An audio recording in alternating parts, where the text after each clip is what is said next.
gunung yang ada di Jawa Tengah, tepatnya Gunung Lawu. Salah satunya terkenal dengan nilai-nilai mistisnya. Kupu-kupu besar.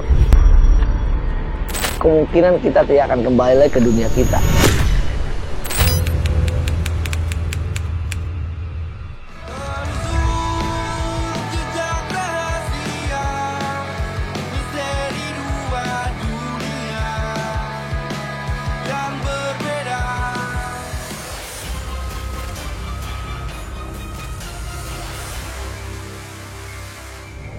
Gunung Lawu banyak menyimpan cerita misteri. Para pendaki seringkali mengalami hal-hal atau sering melihat penampakan di gunung tersebut. Seperti apa pengalaman mereka? Masih ditelusur jejak rahasia. Jejak rahasia kali ini saya akan berbagi pengalaman ketika hunting bersama tim di gunung yang ada di Jawa Tengah, tepatnya Gunung Lawu. Tapi sebelumnya jangan lupa subscribe, like, and comment, lalu tekan tombol loncengnya. Sobat rahasia, Gunung Lawu merupakan gunung yang salah satunya terkenal dengan nilai-nilai mistisnya. Mulai dari kehadiran Jalak Kebo ketika kita datang ke Gunung Lawu. Waktu itu kalau tidak salah saya masuk via Cemoro Kandang. Kita disambut pertama kali oleh Jalak Kebo, di mana burung ini unik ya. Ketika para pendaki datang lalu berjalan menuju puncak Lawu, Jalak ini seperti memberitahukan kita arah jalannya kemana. Kita jauh, dia berhenti. Lalu kita jalan lagi, dia terbang. Berhenti, kita kejar, lalu terbang lagi. Dan terbangnya tidak jauh-jauh, hanya di jalur pendakian. Lalu keunikan berikutnya, Gunung Lawu. Ketika kita tiba di Gunung Lawu, tepatnya waktu itu saya berdelapan bersama teman-teman. Kita akan mencari berbagai informasi, baik itu mitos maupun misteri yang ada di Gunung Lawu. Kita menginap terlebih dahulu 1 malam sambil meriset ada apa aja sih di Gunung Lawu ini.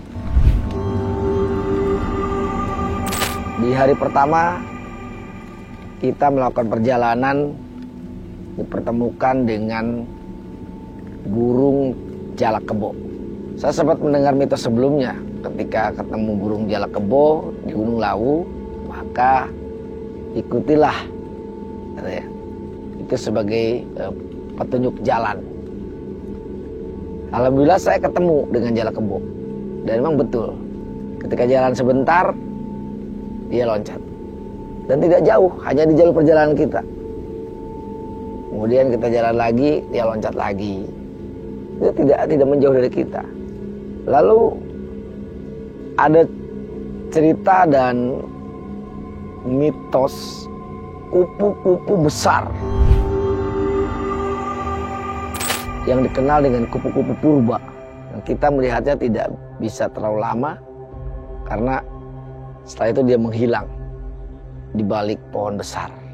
Ya, kita menginap lagi di tengah-tengah perjalanan karena untuk menuju puncak masih sangat jauh, cuaca juga sangat dingin, kabut tebal, sehingga kita berdelapan waktu itu lagi hunting sebuah program misteri, menginap kembali di dalam tenda. Kita buat base camp kecil sambil membuka obrolan. Karena yang paling utama kita cari ini yang sebenarnya kita betul-betul mempersiapkan diri untuk bisa menemukan lokasi itu. Sementara pertemuan kita dengan Jalak Kebo, dengan kupu-kupu purba, anggaplah itu sebuah bonus awal dalam perjalanan di Gunung Lawu ini. Di malam ketiga kita waktu itu siap-siap kamera, ada kamera termal, ada kamera infrared, sambil mengamati suara-suara yang ada di sekitar kita, karena informasi awal bahwa di Gunung Lawu sering terdengar alunan musik tradisional yang tidak tahu di mana titik alunan itu. Kita mulai pasang kamera termal, kamera infrared, kemudian teman-teman juga siap-siap siaga. Bahkan ada kejadian menarik saat itu, ini betul-betul real. Barangkali saya juga dengan tim, waktu itu dengan tim yang berdelapan, setelah kejadian ini kita hampir tidak bisa menahan tawa waktu itu. Kita pasang kamera infrared di daerah yang disinyalir di situ tempat berkumpulnya para setan di sana. Kita nyalakan infrared dan kamera termal. Tiba-tiba ada rombongan pendaki turun.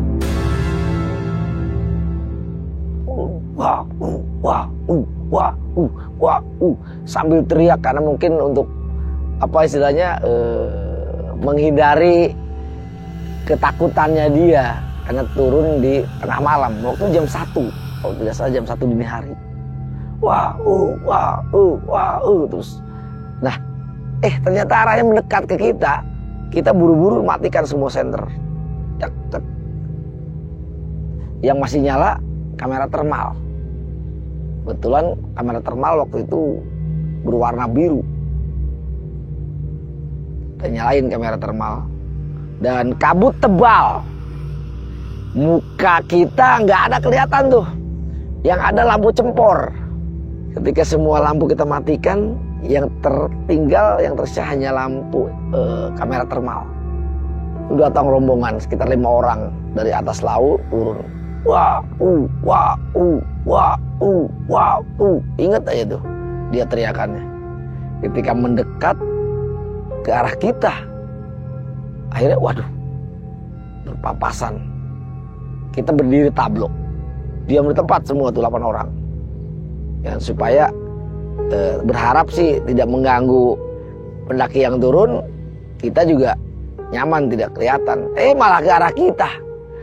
Pas dilihat muka saya yang paling depan dengan kamera termal yang biru. Itu dari tiba-tiba dia bilang, astagfirullahaladzim. Yang paling depan berhenti tuh, sabar, astagfirullahaladzim. Dia kemudian pelan-pelan mundur 1 langkah, astagfirullah. Mundur lagi sambil teriakan takut, dia lari terbirit-birit. Padahal itu saya. Akhirnya kita berdelapan nggak kuat menahan tawa, karena kalau kita tertawa dia akan balik lagi marahin kita. Kita diamkan tuh, biarkan itu menjadi misteri selamanya di Gunung Lawu.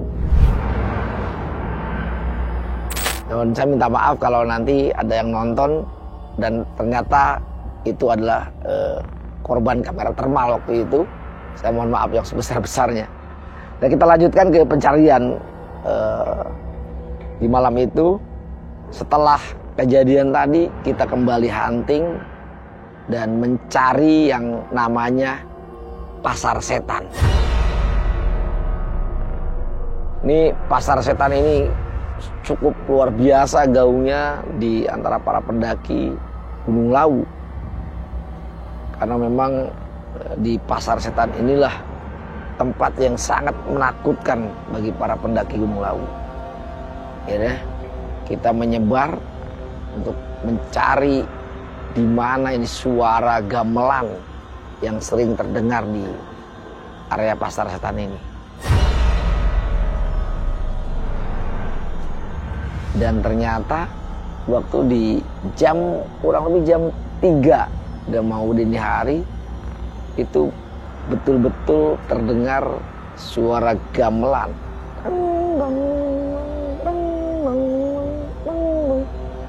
Kita pikir, siapa yang membunyikan gamelan di dini hari? Ya. Tapi kita juga tidak tahu di mana gamelan itu sumbernya.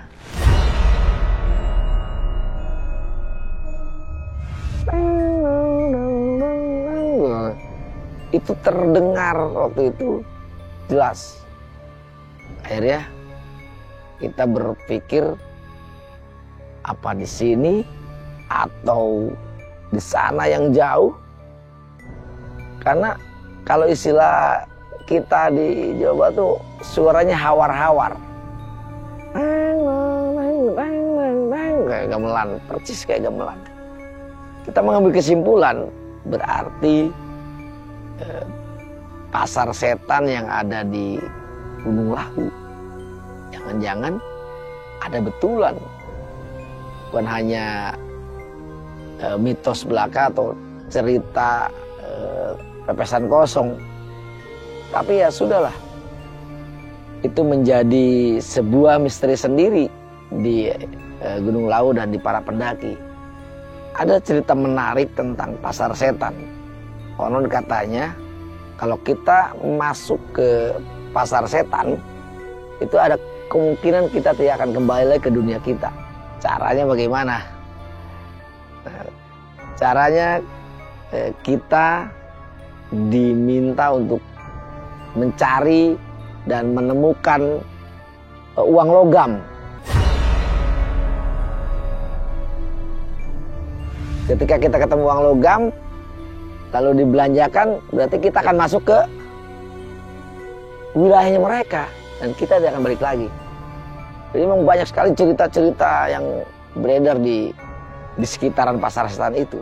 Dan alhamdulillah saya masih bisa bertemu dengan sobat rahasia. Berarti saya tidak masuk ke dalam lingkaran Pasar Setan tadi. Apapun ceritanya, apapun kejadiannya, apapun resikonya, yang paling utama adalah bahwa kita mencermati cerita, mitos, ataupun kisah-kisah nyata yang dialami para pendaki. Ya, kita menganggapnya itu adalah sebuah kisah. Iya, dari kejadian yang saya alami, dari mitos-mitos yang ada di Gunung Lawu, biarkanlah mitos itu menjadi cerita tersendiri di Gunung Lawu. Karena bagaimanapun dari kisah ini dikembalikan kepada diri kita masing-masing, dan selebihnya kita serahkan kepada Yang Maha Kuasa. Itulah cerita perjalanan kami di Gunung Lawu, dan bagi Anda yang memiliki cerita mistis atau cerita yang sama atau cerita mitos dan sebagainya, silakan kirim di chat ini, nanti akan kami undang menjadi narasumber. Tetap di Telusur Jejak Rahasia, jangan lupa subscribe, like, and comment, lalu tekan tombol loncengnya. Tidak ada rahasia yang tidak bisa diungkap kecuali atas kehendaknya.